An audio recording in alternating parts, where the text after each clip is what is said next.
Bonjour, je voulais faire un petit vidéo là, pour expliquer un peu mieux pourquoi est-ce que la Volume Weighted Average Price, la VWAP, ancrée à la date de l'halving est aussi importante. Euh, donc je vais expliquer pourquoi on la regarde et pourquoi c'est pas logique, pourquoi c'est logique et pourquoi euh, on peut vraiment en retirer beaucoup de regarder comment qu'elle se comporte et comment que le prix se comporte avec. Donc, premièrement, je vais expliquer c'est quoi. En fait, tu sais, vous connaissez sûrement, ben, vous devez connaître une moving average, c'est quoi? C'est, tu sais, parce que je l'utilise beaucoup dans toutes mes vidéos, là. C'est pas mal ça que j'utilise surtout. Une moving average, en gros, c'est juste prendre plusieurs points. Donc, mettons, prendre le prix de plusieurs jours, des 20 derniers jours, par exemple, et de faire la moyenne de ces 20-là et de faire un point sur une, de faire un point pour la ligne. Ensuite, le point d'après serait les 20 dernières et ainsi de suite. Donc, ça va, en mettant plein de points, ça va créer une ligne. Et c'est ça le moving average. Mais là, si on prend en compte le volume aussi, donc le volume de transactions qu'il y a eu à chaque prix, on a ce qu'on appelle une VWAP. Donc, c'est ça accorde du poids au volume. Donc, plus qu'il y a de volume à un certain prix, plus que qu'il va y accorder un point important. Euh, et ça, c'est quand même très logique de l'utiliser parce que quand. Ben, premièrement, je vais expliquer pourquoi on l'ancre à l'halving, à la date du halving. Parce que là, dans le fond, euh, il, cette VWAP-là, il faut l'ancrer à une date parce que, euh, ben, je veux dire, à une certaine date, c'est là qu'il commence à avoir. Je veux dire, le marché de Bitcoin va behave différemment selon quelle date est, selon le halving, parce que la demande, il y a un supply shock et la demande change, et etc. Donc c'est important de l'ancrer à des points, à un point différent. Et donc là, j'ai mis en 2016, je l'ai ancré au halving 2016 jusqu'à euh, le halving d'après. Et là, au halving d'après, on la ancre à la date, encore, on la re-ancre. Donc c'est comme une nouvelle VWAP. Et c'est important parce que si on la re-ancrait pas, ça tiendra en compte tout le data du halving d'avant. Et c'est pas ça qu'on veut nécessairement. On veut juste prendre le halving en ce moment. Donc, à partir du cycle dans ce moment, un cycle entre guillemets, parce que on sait pas si le cycle il est vraiment basé avec la date du halving ou pas. Sauf que on le sait qu'à partir de ce moment-là, c'est là qu'il y a le vrai supply shock. À cause justement à cause de la nature intrinsèque d'un halving. Donc là, je sais que c'est un peu des explications compliquées. Là. J'ai comme pas trop pensé avant de l'expliquer. J'essaie juste de l'expliquer plus naturellement possible. Je me rends compte que c'est plus difficile que ce que je pensais. Donc là, c'est la ligne rouge. On peut voir que naturellement, dans un cycle de Bitcoin, la VWAP va tout le temps être en dessous du prix. T'sais. Elle va tout le temps agir comme support parce que le prix monte avec le volume. Donc, si vous pouvez voir, là, le volume va en grandissant plus que le prix monte parce que là, le monde se joint à la partie, il y a de l'euphorie, etc.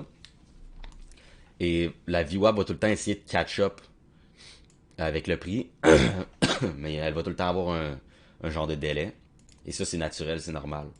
Sauf que là, quand on peut voir, quand ça commence à slow down, quand le cycle commence vraiment à prendre fin, on peut voir qu'elle commence à flatten out, puis ça c'est normal parce que euh, le volume s'affaisse et le prix en même temps.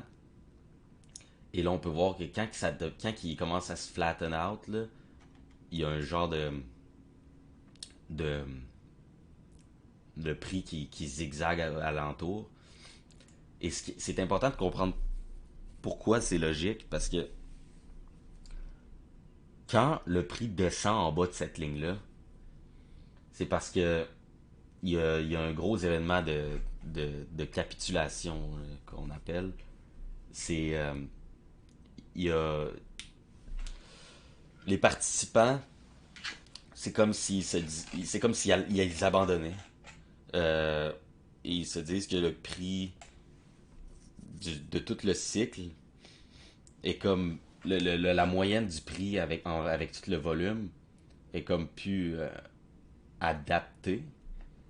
Mais ça peut arriver pour plusieurs raisons, là. Ça peut être une grosse nouvelle ou juste. Et là, pendant une courte période, le prix va en dessous de cet average-là pour reprendre son cours.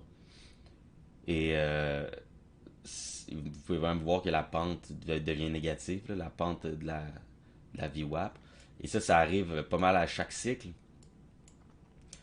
Euh, Comme on peut voir au tout début là, du halving, on a descendu en dessous pour une brève durée. Et là, si je vais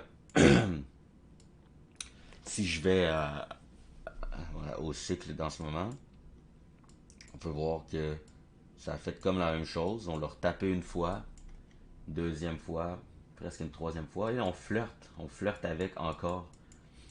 Et la, la VWAP est en train de flatten out, comme elle le fait vers la fin du cycle ici. Et on flirtait avec plusieurs fois. Là. C'est le même phénomène se produit. Et c'est pour ça, dans le fond, je voulais juste clarifier pourquoi cette average VWAP là est si importante. Parce que si jamais il advenait on a un close décisif en dessous, c'est vraiment, genre, moi je parle un daily close, là, quand même vraiment décisif, là, de quoi comme ça, là, moi ça me dirait qu'il y a beaucoup plus de sang qui va arriver dans le marché. Et donc c'est ça, là, je voulais juste que vous compreniez bien pourquoi, parce que c'est logique en fait, là, c'est pas juste une ligne qui est là aléatoirement, c'est le fait que le prix va en dessous, ça montre qu'il y a une anomalie, une, euh, une certaine dissonance cognitive dans les participants du marché. Et vous pouvez prendre avantage de ça. Donc, on parle de quand même un, un gros drop là, à partir de de la VWAP. Mettons, si je prends un bon 40% comme on a eu, là, ça nous mettrait dans les 22 000, 23 000, comme j'ai parlé dans la dernière vidéo.